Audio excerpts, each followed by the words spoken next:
হালকা হালকা শীত পড়ে গেছে, বিকেলের দিকটা বেশ ভালোই অনুভব হয়। তাই চায়ের সাথে একটা স্ন্যাক্স আইটেম হলে খুব জমে যায়। আর আপনারাও যদি আমার মতন বিভিন্ন রকম স্ন্যাক্স আইটেম ট্রাই করতে ভালোবাসেন, তাহলে আজকে এই ফুলকপির পকোড়াটা একবার অবশ্যই ট্রাই করুন। খেতে ভীষণ মুচমুচে, ভীষণ টেস্টি, আর বানানো সময় খুব কম। বিকেলে ইভিনিং স্ন্যাক্সে যদি চট করে কোনো অতিথি এসে যায়, তাহলেও খুব তাড়াতাড়ি এটা বানিয়ে দিতে পারবেন। এটা বানানোর জন্য প্রথমেই আমি ফুলকপিটাকে কেটে নিচ্ছি। ফুলকপির গোড়াটা ঠিক এইভাবে কেটে নেব, তাতে ফুলগুলো বেশ ভালো বেরিয়ে আসবে। তারপরে ফুলের মধ্যে থেকে এই মোটা অংশটা কেটে বার দিয়ে দিচ্ছি।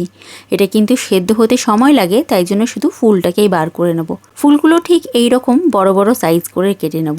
এইবারে একটা পাত্রের মধ্যে জল গরম করলাম, দিলাম সামান্য নুন।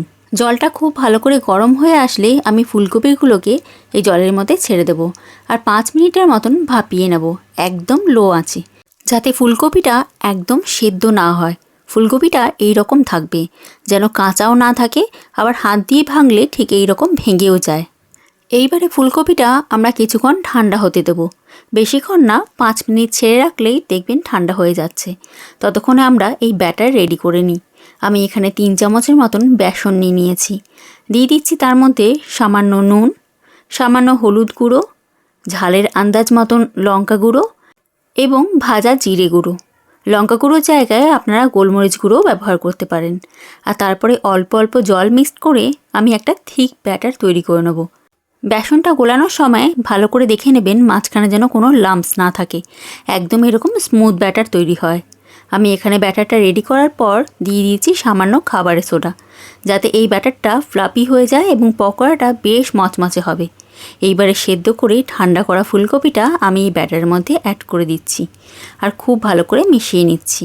এই ফুলকপিগুলো ব্যাটারের মধ্যে খুব ভালো করে যেন মিশে যায় এবং ফুলকপির গোড়ায় গোড়ায় যেন এই ব্যাটারটা পৌঁছে যায়, সেরকমভাবে মিশিয়ে নিতে হবে। দেখুন ঠিক এই রকম। এইবারে বেশিক্ষণ আর দেরি করা যাবে না। হাই ফ্লেমে তেল গরম করে নিচ্ছি, তারপরে গ্যাসের ফ্লেমটা একদম লো করে দিয়ে ফুলকপিগুলো এক এক করে ছেড়ে দেব।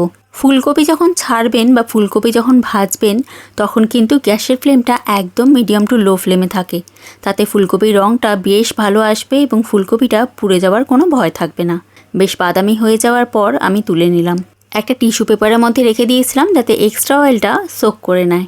ব্যাস রেডি আমাদের ফুলকপির পকোড়া। ইভিনিং স্ন্যাক্সে চায়ের সাথে বানিয়ে বিকেলবেলাটা বেশ জমিয়ে তুলুন। আর শীতকাল বিকেলে এইরকম গরম গরম স্ন্যাক্স হলে সত্যি আর কিছু লাগে না। তাহলে রেসিপিটি ভালো লাগলে ভিডিওটি একটা লাইক করে দেবেন, আর আমার চ্যানেলটিকে সাবস্ক্রাইব করে দেবেন নতুন নতুন আরও অনেক রেসিপি দেখার জন্য। আজকে এখানেই বিদায় নিচ্ছি, আবার আসছি নতুন ভিডিওতে নতুন রেসিপির সঙ্গে। ধন্যবাদ।